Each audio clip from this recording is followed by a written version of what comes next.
Guys, my name is Chantel. Welcome back to my channel and thanks for hanging out with me today. So today we're going to talk about Ace of Diamond Act 2 episode 11. And I guess the first thing that I want to say with this week's episode is that half of it is focused on a match and then the other half is focused on our boys, you know, daily routine, lives, whatever you want to call it, at their dorms. And I have to say this episode definitely flew by really quick, but I honestly was more interested in our boys' daily lives because, as I said before in my previous videos, I'm just really interested in our new characters and I really want to get to know them. We still don't really know them and I'm just like, I just want that already, you know?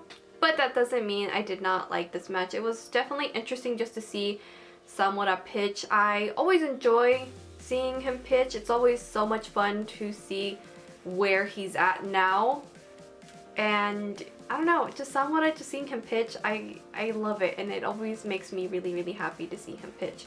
But what I thought was interesting in this episode was when Furuya pitched, I think it was like towards the last inning, the way that he pitched was kind of interesting. I don't know if they animated differently or if it's just because this is like their way of showing us like, hey, he's like changing a little bit with his pitches. Well, they're pretty much the same pitch, but I feel like the way that they animated, they just made it look more intense, which is kind of cool. I really like seeing that. I will say that it was really interesting. But besides Furuya taking the spotlight, surprisingly, one of the first years, which is Yuki's younger brother, which is again Masashi Yuki, he took the spotlight at the very end with his batting.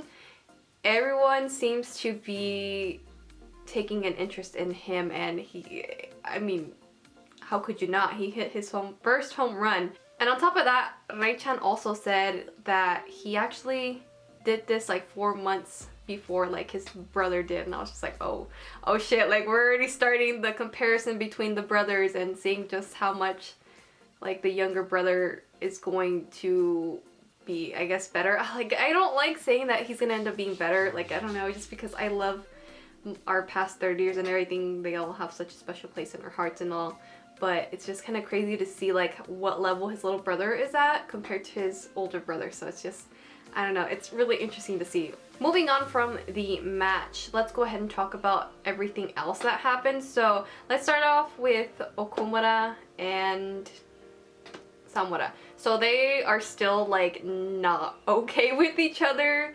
They see each other like passing by, because Samura's like trying to go watch his footage of how he played in this match, and that's where they kind of bump heads there, and it's kind of a funny interaction, especially because I feel like Samura has no idea what he wants to say to him or like how to really react to him. And I really enjoyed hearing Okumura's overall thoughts on Samura. From what I can tell, he doesn't really like him. And he's just like, well, what is there so special about him? Like, I don't really get the big deal why everyone's like, you know, so impressed by him and stuff like that. Like, that's the vibe that I kind of got from him. He's just not really overall impressed with Samura at all, and he just doesn't really have high expectations for him. So he's just kind of like, whatever. He's just an annoying senpai to me. Who cares? Which, hearing him say this, I'm just like, oh boy.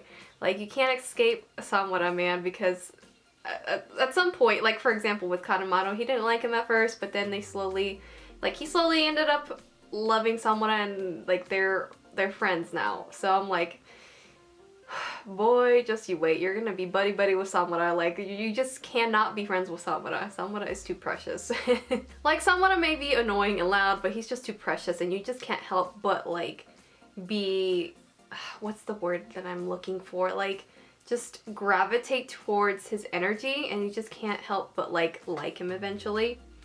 I've seen that with a lot of the characters where it's just like, oh, he's kind of really loud and embarrassing, but then they all like really love him and join him in like with his loudness and stuff.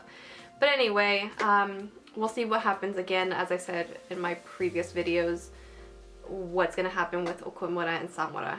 And now I guess let's go ahead and talk about Samura's point of view. I really like that Samura called him a wolf brat. That was so hilarious, especially because Asada was like, yeah, I can see that. I definitely see that. I thought that was just so hilarious. I was just like, oh my gosh, here comes Samara with the weird nicknames like always. But what I thought was really interesting with Samara is that after his interaction with Okumura, he goes and, like I said, he watches his footage of how he played in this match, and he definitely is hard on himself, and he notices things that he's like, oh, why did I do that? Oh, like, why am I like this? Why am I so tense? Like, what am I doing? So you can definitely tell that he's definitely wanting to grow and improve like always, but like I feel like he has more knowledge now of what he needs to improve as he watches his footage, because it's just him by himself. Like there's no one else like telling him, hey, this is like, what do you see? Like basically helping him, guide him to see like his faults and errors of like what he needs to work on and stuff. He's just there by himself, like telling himself like, this is what I need to do, this is what I need to work on, which is kind of interesting and kind of cool to see someone just doing this on his own. Not only that, we also discover that Samura also has 2 more pitches, because Asada asks like, oh, like what are the different pitches that you pitch? And he's just like, huh? Oh, like my pitches are there, like the way that I hold the ball. I have like 7 different ways. I was like, wait a minute, I thought last time that we saw you had 5. I'm like, Samura, when did you pick up 2 more? I could be wrong, and they've probably always been there, but like these 2 new ones are new to me, and it seems like they are, because he's like, these are like relatively new. I still need time to adjust to them and like figure it out, but this is what they look like. And it was kind of interesting to see. I was like, huh, my boy is definitely improving himself. Like we don't even know it. Like he's already like moving on ahead and just surprising us like always, which is kind of fun to see. And I'm just like, I'm so proud of someone. I'm just like, yes, boy, yes. Go and improve. Go. Do not let Furuya take all the spotlight. You do you, boo-boo. One more thing I do want to mention before like I finish talking in my video is that there's something that Miyuki mentions in this episode, like in the match, and also when he's with everyone talking to the coach about Furuya. It's a concern that he's been having in this episode. He's just like, hey, you know, I kind of noticed something about Furuya. I can't remember exactly the words he exactly said, but from what I can tell, based on what he said, it looks like it's something that will cause Furuya a little bit of trouble along the line. That will probably be a huge problem, which I'm kind of excited, because Furuya has always just been this character that has been, how do I say this? Not necessarily perfect, but he's just too good to be true.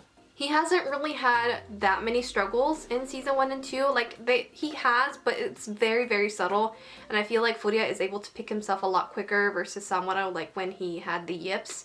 And you saw it, you saw it. It was just something big and devastating. So that's kind of like what I'm hoping that's gonna happen with Furuya, because that would be really interesting to see.